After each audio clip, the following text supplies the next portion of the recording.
ಕೇರಳದ ಕಣ್ಣೂರು ಜಿಲ್ಲೆಯ ಮಾಡಾಯಿಕಾವು ಶ್ರೀ ತಿರುವರ್ಕಾಟ್ಕಾವು ಭಗವತಿ ದೇವಸ್ಥಾನಕ್ಕೆ ಇತ್ತೀಚೆಗೆ ಕನ್ನಡ ಚಿತ್ರನಟ ದರ್ಶನ್ ಕುಟುಂಬ ಸಮೇತ ಭೇಟಿ ನೀಡಿದ್ರು. ಈ ಭೇಟಿಯ ಸುದ್ದಿ ಹಬ್ಬಿದ ಬಳಿಕ ದೇವಸ್ಥಾನಕ್ಕೆ ರಾಜ್ಯದ ವಿವಿಧ ಭಾಗಗಳಿಂದ ಭಕ್ತರ ಸಂಖ್ಯೆ ಗಣನೀಯವಾಗಿ ಹೆಚ್ಚಾಗಿದೆ. ದರ್ಶನ್ ಅವರ ಜೊತೆಗೆ ಪತ್ನಿ ವಿಜಯಲಕ್ಷ್ಮಿ, ಮಗ ಹಾಗೂ ನಟ ಧನ್ವೀರ್ ದೇವಸ್ಥಾನಕ್ಕೆ ಆಗಮಿಸಿದ್ರು. ಈ ವೇಳೆ ದರ್ಶನ್ ಶತ್ರು ಸಂಹಾರ ಪೂಜೆಯಲ್ಲಿ ಭಾಗವಹಿಸಿದ್ರು ಎಂಬ ಮಾಹಿತಿ ಭಕ್ತರಲ್ಲಿ ಕುತೂಹಲ ಮೂಡಿಸಿದೆ.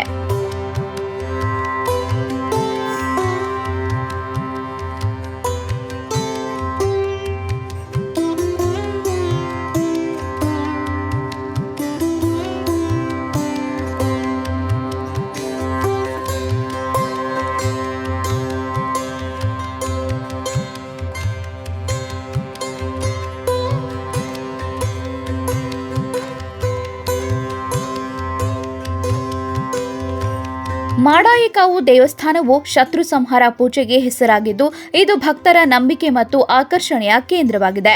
ದರ್ಶನ್ ಭೇಟಿಯ ಸುದ್ದಿ ಹರಡಿದ ನಂತರ ಕರ್ನಾಟಕದ ಬೆಂಗಳೂರು, ಮೈಸೂರು ಸೇರಿದಂತೆ ಹಲವು ಜಿಲ್ಲೆಗಳಿಂದ ಭಕ್ತರು ದೇವಸ್ಥಾನಕ್ಕೆ ಆಗಮಿಸುತ್ತಿದ್ದಾರೆ.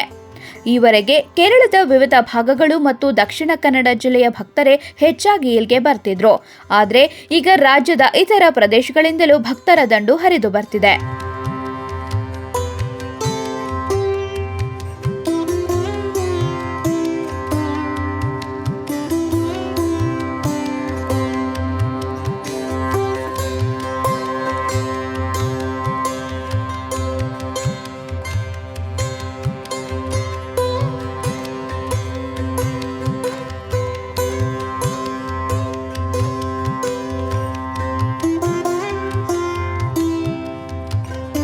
ಶತ್ರು ಸಂಹಾರ ಪೂಜೆಯ ಸಂದರ್ಭದಲ್ಲಿ ಭಕ್ತರಿಗೆ ದೇವಾಲಯದ ಒಳಗೆ ಪ್ರವೇಶವಿಲ್ಲ.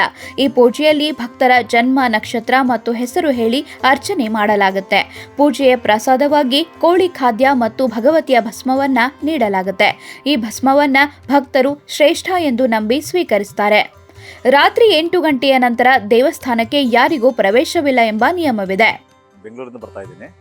ನಾನಿಲ್ಲಿ ಬರೋಕ್ಕೆ ಮುಂಚೆ ಒಂದು ವಿಡಿಯೋ ಯೂಟ್ಯೂಬಲ್ಲಿ ಪೋಸ್ಟ್ ಮಾಡಿದ್ರು, ಅದನ್ನು ನೋಡಿದೆ ನಾನು.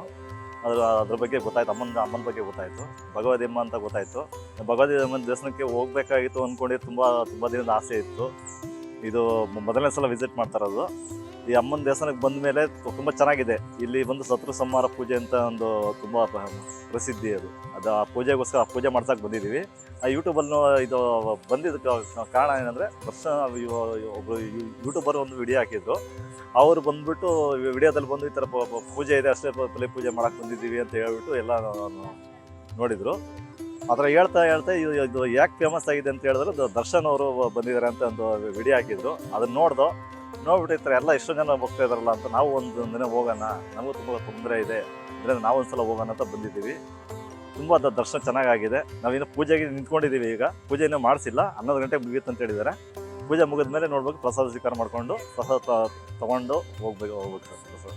ಪ್ರಸ್ತುತ ದೇವಸ್ಥಾನದಲ್ಲಿ ಜಾತ್ರಾ ಉತ್ಸವ ನಡೆಯುತ್ತಿದ್ದು, ಇದು ಭಕ್ತರ ಸಂಖ್ಯೆಯನ್ನ ಇನ್ನಷ್ಟು ಹೆಚ್ಚಿಸಿದೆ. ದರ್ಶನ್ ಅವರ ಭೇಟಿಯಿಂದ ದೇವಸ್ಥಾನದ ಮಹತ್ವ ಮತ್ತು ವಿಶೇಷ ಪೂಜೆಗಳ ಬಗ್ಗೆ ಜನರಲ್ಲಿ ಆಸಕ್ತಿ ಮೂಡಿದೆ. ಇದರಿಂದಾಗಿ ಮುಂದಿನ ದಿನಗಳಲ್ಲಿ ಭಕ್ತರ ಸಂಖ್ಯೆ ಇನ್ನೂ ಏರಿಕೆಯಾಗುವ ಸಾಧ್ಯತೆ ಇದೆ ಎಂದು ದೇವಸ್ಥಾನದ ಮೂಲಗಳು ತಿಳಿಸಿವೆ. ಈ ಘಟನೆಯು ದೇವಸ್ಥಾನದ ಜನಪ್ರಿಯತೆಯನ್ನ ಹೊಸ ಮಟ್ಟಕ್ಕೆ ಕೊಂಡೊಯ್ದಿದೆ.